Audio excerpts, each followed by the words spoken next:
Have like some kind of like signal if like something we need to like start like cut the episode or like maybe like okay let's move it on, that's like a more of a silent thing? Do you think that's necessary to make sure we stay within our time frame? I think it's a good idea to have it, because even if we don't ever use it, it'd be nice to know that we have a little secret code we can throw out just there like when it's needed. A sawing motion, like okay, let's cut it, let's move on to the next thing. Just a gentle fisting motion. I've not fisted anyone before, so I don't know the proper technique. It's you gotta start. I mean, that makes sense. You can make it like taper. Yeah. But once you're in there, then you can just start fucking beating it up. Just beat it up. I am recording, by the way. Oh. And I probably will keep this anyway. You were gonna talk. Oh yeah, I'm gonna talk about a thing. Hello. I feel like I should introduce it, but I don't even do it on my own show, so I don't know why I feel this way. Yeah, just start talking. I'm just going to start talking. I want to talk about Ice Planet Barbarians. Ooh. Have either of you ever heard of Ice Planet Barbarians? No. Nope. But it sounds like an old B horror film. Yeah, it does. Well, I'm going to read the back of the book. And it makes me very happy. And I have not read this book yet, but I'm going to read this book. You'd think being abducted by aliens would be the worst thing that could happen to me. And you'd be wrong. Because now the aliens are having ship trouble. And they've left a cargo of human women, including me, on an ice planet. We're not equipped for life in this desolate winter wasteland. Since I'm the unofficial leader, I head out into the snow to look for help. I find help all right. A big blue-horned alien introduces himself in a rather startling way. There's a nice ellipses there, too. A rather startling eyebrows. Some eyebrows. First eyebrows of the episode. Maybe we should, in the future, not say when the eyebrows are, but leave weird pauses and have people guess which ones were eyebrows. All right. Vectel says that I'm his mate, his chosen female, and that my presence is the reason his chest is purring. Okay. He'll help me and my people survive, but this poses a new problem. If Vectel helps us survive, I'm not sure he's going to want to let me go. Shit. So it's also the cover of the book is a woman in a blue fur dress thing with a spear. She has full makeup on. As of course, do. Just intense on an ice planet where you've crashed. Where you've been abandoned, obviously. Gotta get your mascara on point. Yeah, the aliens weren't going to let you go out there without some flash and pop, you know? If you're going to be picking up some D, you can't leave my house without my jewels, you know? Then in the background, there's a snowy mountain, as to be expected on an ice planet. A flying saucer, which is very, very like a flying saucer, like a 1960s. And then a man who you can only see his lips and chin, which is more than enough. And his bulbous chest. He is blue. Bulbous. Oh. Monstrous. He's got long flowing dark blue hair. He's wearing a blue furry vest, and his lips are luscious, as to be expected. Strong chin. It's not strong gin. That's what I'll be drinking when I read it. But and then a nice blue tail just wrapped around her in the front. As you can let me see. Yeah. Hopefully he is not as possessive as they make it sound. Yeah, I don't know if this is going to be a little sketch. What's his face? Gray from Christian Grey. Yeah, hopefully it's not a Christian Grey. I don't know. Apparently this is a very popular book.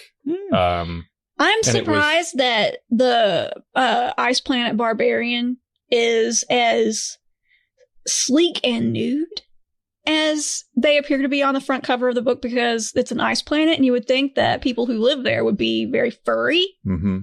I mean, I protection? guess if he's from there, maybe he has some sort of special skin that can protect him from the outside cold. You know, you can come up with space science there, but with her, she is rather exposed. Like, boobs are fully exposed, and I feel like you want to keep them titties warm in that frozen. I wasn't even wasteland. looking at the boobs. Let me see. Oh, she's got a lot of cleave hanging out. She got the full cleave, and she's okay. It is a wooden stick. I thought it was a metal stick, and I was like, you don't want to hold a metal stick in the cold. That's a bad idea. No. Where'd the wood come from? I don't know. It's an ice planet. Yeah, that's a great question too. She's got a wooden stick, some string. Don't know where that came from. An arrowhead that maybe she made. I don't know. It's quite clean. A lot of confusing elements. Yeah. Also, if you think that she was on an alien ship, like there would probably be sharp, like more modern things on the ship, maybe? Why would you craft an arrowhead? Yeah.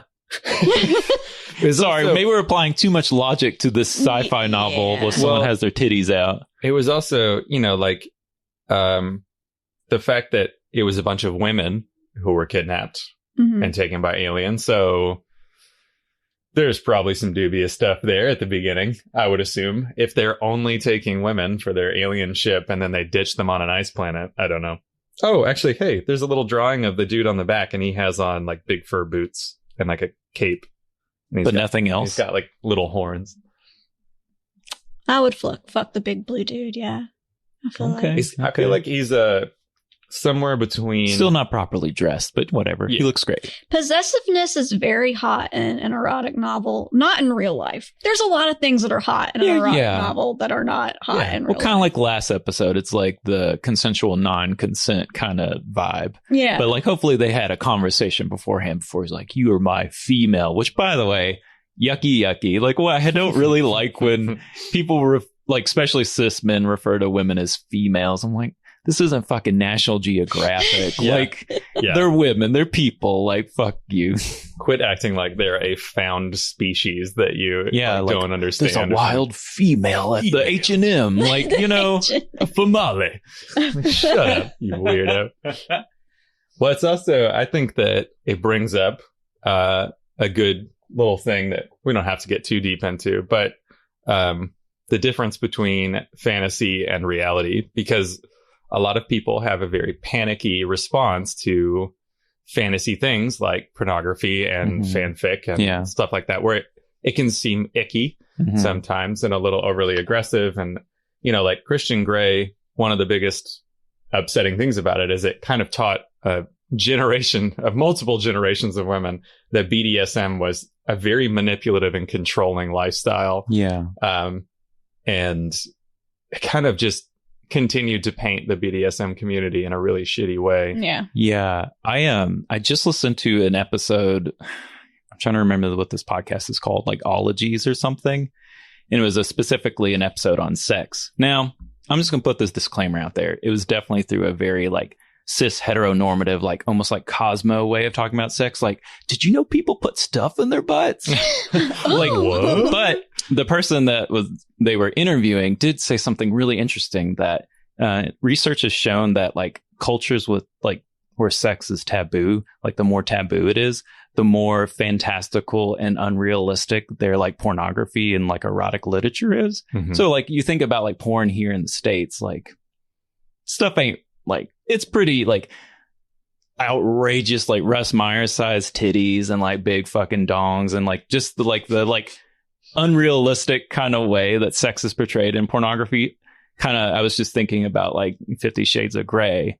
It's like they're both unrealistic kind of views of what sex is. Obviously, there is like good pornography out there, but the majority of it is like, it's not where you should get your sex education. Let's put it that way. Well, that's the key right there, is it's not where you should get your sex education. And when we're sitting around saying like, you know, oh, kids are learning about sex from porn, it's like, well, whose fault is that? Because it's not porn. Like, that existed for thousands and thousands of years. People have had porn around. If you want to teach kids about sex, then fucking do it. Yeah. Yes. Quit acting like you're upset because porn did it wrong. Well, you didn't do it, so it's on you, not porn. Exactly. It's like, you know, accessible, inclusive sex education now.